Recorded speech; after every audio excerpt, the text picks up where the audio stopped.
and discriminating, and its devotion is real and abiding. These are the words of Ellen White. My love for teaching is best described in this poem which I composed 2 days ago. My vocation, my passion, my fondness for molding minds is an exaltation of immeasurable feelings. It inspires me to greater heights because this is one of God's blessings. No addiction to drugs can ever create wonders to my mighty high. A pot of gold that no material possessions nor affluence can be richer in my experience. Communing with my vocation excites me to soar high. If others can find the mountain of glory very exciting, my walk with my profession leads me to a lot of adventure, thrill, and zest. My torch of teaching keeps on burning because of the flames of commitment, enthusiasm, love, and passion. This is proven in the words of Ellen White, and I quote, "Blaze with fire that is never extinguished." Indeed, my love for this profession is considered to be memorable because this sizzles with intensity as my desire for inculcating knowledge ignites the fire of learning. This is further elucidated in the words of Richard Henry Dean. The man who makes hard things easy is an educator. 1983 was the year I met my second love. And what? It blossomed dramatically when I was hired as a full-time English teacher in 1984. Like marriage, my relationship with Riverside College has ups and downs, challenges and bliss, tribulation and jubilation. This was kept alive because of my zeal for explaining and simplifying difficult lessons. Ponder on Ralph Waldo Emerson's words. The man who can make the difference and the man who can make hard things easy is an educator.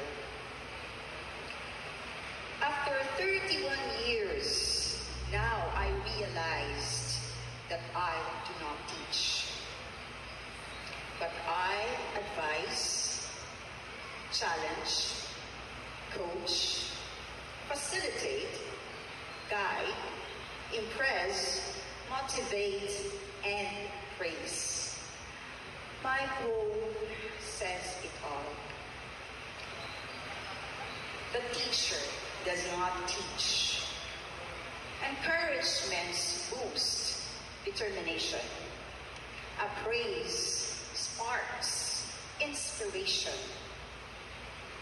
And advice leads to enlightenment. Guidance provides advancement. Motivations influence inspiration. Coaching requires dedication. Dan Rather said, "The dream begins with a teacher who believes in you, who tugs and pushes and leads you to an exaltation or motivation simply by making you unleash your potentials." At this point, allow me to extend my heart gratitude to significant mentors who unleashed my potentials. For molding and honing my leadership skills, the former administrators, the late Ms. Gloria Tanlangit, the former President, Ms. Jean T. Rivera, the former Vice President, Mrs. Mary Ann Mirazol, and the former Dean, Mrs. Euphemia Octaviano. These persons delegated numerous tasks to me which made me grow into a better individual. To mention a few, I was the former head of the English department for 16 years, the former moderator of the school publication, the former advisors of the Arts Club, Dramatics Club, and Student Affairs Organization, the former secretary of Scalpel and Pen Toastmasters Club, coach for declamation and oration. For honing my skills in teaching other subjects, special recognition is again given to Ms. Gloria, the late Ms. Gloria Tanlangit, and Mrs. Euphemia Octaviano. They motivated me to teach humanities and socioanthropology. To my friend and the ever-dynamic, beautiful Dean of the College of Arts and Sciences, Dr. Irby Dayaspen, for persuading me to teach Rizal and Spanish. Most especially to my favorite mentor who awakened my interest to the love of teaching literature, the great Miss Emilia Henares. To my dearest mother, the late Radica Torres, the former property custodian of this school. She instilled in me my loyalty for this institution. To my only love, my husband, my late husband, Engineer Edwin Karim, and my children and granddaughter, my source of strength. To the present administrators, Mr. Samuel B., Ms. Maria Poy Torre, and Mrs. Elsa Strickland, thank you very much for the confidence and trust in me. And above all, to our Almighty Father, my pillar of strength, my greatest mentor and teacher, thank you very much. All these for your glory.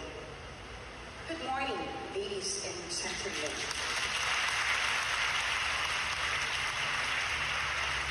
Thank you so much, Ms. Josefa.